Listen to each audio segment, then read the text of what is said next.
आकाशवाणी लखनऊ से प्रस्तुत है प्रादेशिक समाचार।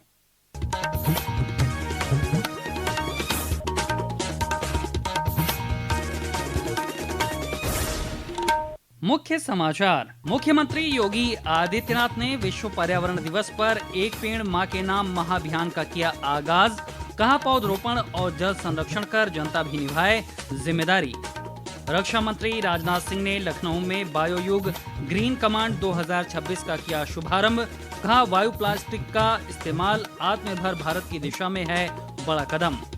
बलिया स्थित जयप्रकाश नारायण पक्षी अभयारण्य सुरहाताल प्रदेश का 13वां रामसर स्थल घोषित। प्रधानमंत्री नरेंद्र मोदी ने उपलब्धि पर जताई खुशी। और वाराणसी में ब्रिक्स संस्कृति कार्य समूह की 2 दिवसीय बैठक का आज हुआ समापन। अंतिम दिन ब्रिक्स सदस्य देशों ने सांस्कृतिक सहयोग और आपसी साझेदारी को मजबूत बनाने पर दिया बल। नमस्कार, प्रदेश के समाचारों के साथ मैं शैलेंद्र और अब समाचार विस्तार से। विश्व पर्यावरण दिवस पर प्रदेश भर में एक पेड़ मां के नाम अभियान के तहत बृहद पौधरोपण किया जा रहा है। इसी क्रम में मुख्यमंत्री योगी आदित्यनाथ ने लखनऊ में आयोजित कार्यक्रम में एक पेड़ मां के नाम महाअभियान का शुभारंभ किया। इस दौरान मुख्यमंत्री ने 35 करोड़ पौधरोपण लक्ष्य के अंतर्गत एक पेड़ मां के नाम पौधरोपण महाअभियान 2026 के लोगो का भी अनावरण किया। कार्यक्रम को संबोधित करते हुए मुख्यमंत्री ने कहा कि पर्यावरण संरक्षण केवल एक अभियान नहीं बल्कि आने वाली पीढ़ियों के प्रति हमारी सामूहिक जिम्मेदारी है। उन्होंने लोगों से आह्वान किया कि अपने दायित्वों का निर्वहन करते हुए सिंगल यूज प्लास्टिक के इस्तेमाल से बचें और पेड़ लगाकर प्रकृति का संरक्षण करने का संकल्प लें। 5 संकल्प हम सबको इस अवसर पर लेने होंगे। एक, हर नागरिक एक पेड़ मां के नाम पर अवश्य लगाएगा, कम से कम एक पेड़, यह हर नागरिक का दायित्व है। दूसरा, पेड़ लगाना ही नहीं, उसकी सुरक्षा का दायित्व भी लेना है, हर एक ओर से उससे बचाना है। तीसरा, जल संरक्षण को अपने जीवन का हिस्सा बनाना। चौथा संकल्प होना चाहिए सिंगल यूज प्लास्टिक को पूरी तरह रोके, उससे भी हमें पर्यावरण को होने वाले नुकसान के साथ हमें वो करना पड़ेगा। और अंतिम जो संकल्प है वह प्रकृति के अनुकूल जीवन शैली को अपनाना। कार्यक्रम में विश्व बैंक के सहयोग से 2741 करोड़ रुपए की लागत वाली उत्तर प्रदेश स्वच्छ वायु प्रबंध परियोजना का भी शुभारंभ किया गया।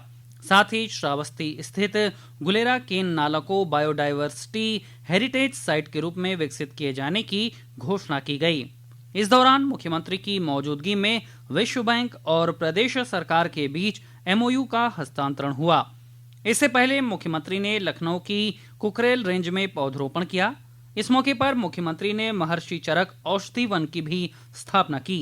यहां उन्होंने पर्यावरण संरक्षण के क्षेत्र में उत्कृष्ट कार्य करने वाले बच्चों को सम्मानित भी किया।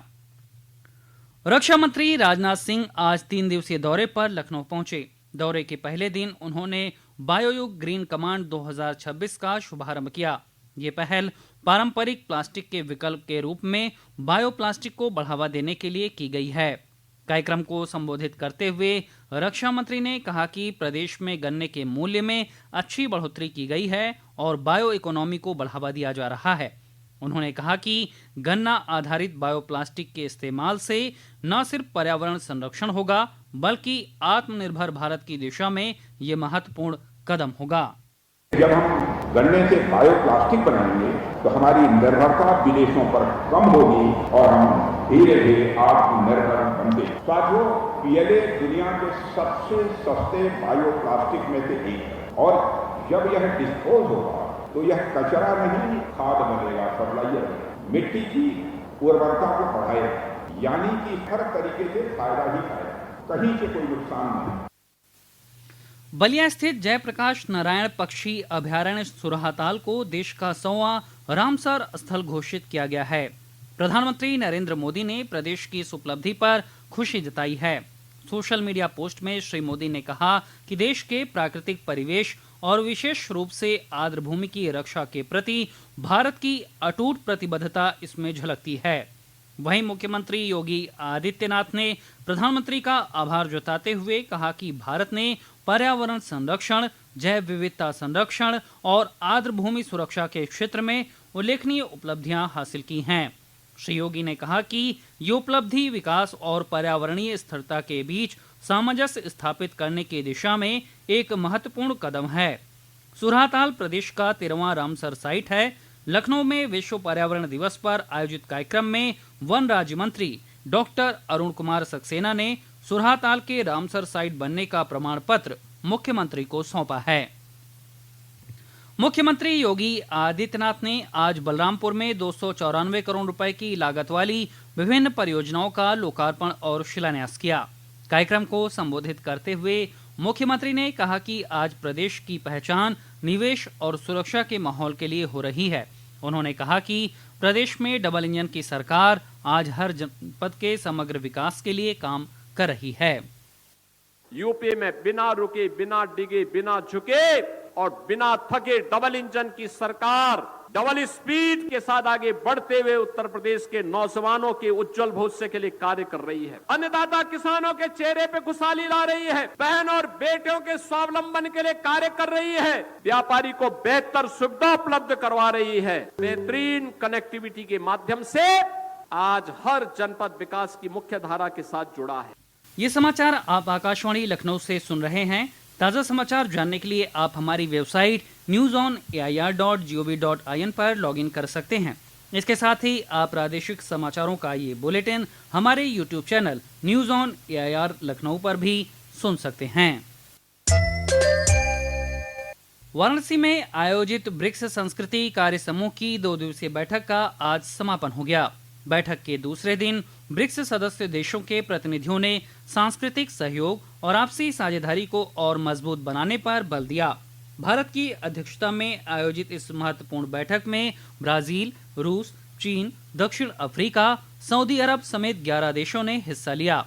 संस्कृति मंत्रालय की अतिरिक्त सचिव अमिता प्रसाद सरभाई ने बताया कि आज बैठक में भारत की मूल्यवान धरोहरों को वापस लाने पर चर्चा हुई। उन्होंने कहा, विकास और संस्कृति के समन्वय के साथ आगे बढ़ने को लेकर भी चर्चा की गई। हमेशा यही कोशिश रही है सरकार की और स्पेशली संस्कृति मंत्रालय की कि तो हमारे जो भी स्टोलन आर्टिफैक्ट्स हैं या जो स्मगल करके ले जाए गए या उसके पहले कॉलोनियल टाइम्स में ले जाए गए, उनको कैसे वापस लाया जाए, क्योंकि वो हमारी धरोहर, तो उसी के ऊपर चर्चा हुई है। और कैसे डेवलपमेंट और कल्चर साथ साथ हो, विरोधाभास ना हो उसमें। प्रधानमंत्री नरेंद्र मोदी के नेतृत्व में केंद्र में एनडीए सरकार के 12 साल पूरे होने पर आज से विशेष अभियान की शुरुआत हो गई है। अभियान के तहत प्रदेश में भी आज से 21 जून तक जनपदों के प्रभारी मंत्री और जनप्रतिनिधि समाज के प्रबुद्ध वर्ग के साथ संवाद स्थापित करेंगे। साथ ही ग्रामीण क्षेत्रों में रात्रि चौपालों का आयोजन कर जन समस्याओं का निस्तारण करेंगे। इसी क्रम में कैबिनेट मंत्री ओम प्रकाश राजभर ने लखनऊ में वृक्षारोपण कर समेकित जन कल्याण और जन जागरूकता अभियान का शुभारंभ किया। अभियान के बारे में जानकारी देते हुए प्रदेश के जल शक्ति मंत्री स्वतंत्र देव सिंह ने कहा कि प्रधानमंत्री नरेंद्र मोदी के नेतृत्व में देश का सम्मान पूरे विश्व में बढ़ा है। भारतीय जनता पार्टी ने और सरकार ने 5 जून से 21 जून के बीच में कार्यक्रम निर्धारित किया है। आज एक पेड़ माँ के नाम, तो आज यही कहूँगा 12 वर्ष नहीं, इसी तरह 2047 जो उनका सपना है कि 2047 में हमारा विश्व में देश हमारा बहुत आगे रहे, पूरी दुनिया को दिशा दे और आगे बढ़े और गरीबों की सेवा करते रहे। उप मुख्यमंत्री ब्रजेश पाठक ने आज लखनऊ में अकादमी सम्मान समारोह में वर्ष 2021 से 24 तक के लिए चयनित कलाकारों को सम्मानित किया। उत्तर प्रदेश संगीत नाटक अकादमी द्वारा आयोजित इस समारोह में 51 विशिष्ट कलाकारों को संगीत, नृत्य, नाटक और लोक कलाओं के क्षेत्र में उनके उल्लेखनीय योगदान के लिए ये सम्मान प्रदान किए गए। बीते 24 घंटों में प्रदेश के कई जनपदों में आंधी बारिश का सिलसिला जारी रहा। मौसम विभाग ने कल प्रदेश के अधिकांश हिस्सों में कहीं कहीं बारिश का अनुमान जताया है। साथ ही पूर्वी जनपदों में तेज हवाएं चलने और बिजली गिरने का येलो अलर्ट जारी किया गया है। और अंत में मुख्य समाचार एक बार फिर। मुख्यमंत्री योगी आदित्यनाथ ने विश्व पर्यावरण दिवस पर एक पेड़ मां के नाम महाअभियान का किया आगाज। कहा, पौधरोपण और जल संरक्षण कर जनता भी निभाए जिम्मेदारी। रक्षा मंत्री राजनाथ सिंह ने लखनऊ में बायोयुग ग्रीन कमांड 2026 का किया शुभारंभ। कहा, बायो प्लास्टिक का इस्तेमाल आत्मनिर्भर भारत की दिशा में है बड़ा कदम। बलिया स्थित जयप्रकाश नारायण पक्षी अभयारण्य सुरहाताल प्रदेश का 13वां रामसर स्थल घोषित। प्रधानमंत्री नरेंद्र मोदी ने उपलब्धि पर जताई खुशी। और वाराणसी में ब्रिक्स संस्कृति कार्य समूह की 2 दिवसीय बैठक का आज हुआ समापन। अंतिम दिन ब्रिक्स सदस्य देशों ने सांस्कृतिक सहयोग और आपसी साझेदारी को मजबूत बनाने पर दिया बल। इसी के साथ प्रादेशिक समाचारों का ये बुलेटिन समाप्त हुआ। अगला बुलेटिन रात 8 बजे FM पर प्रसारित किया जाएगा। नमस्कार।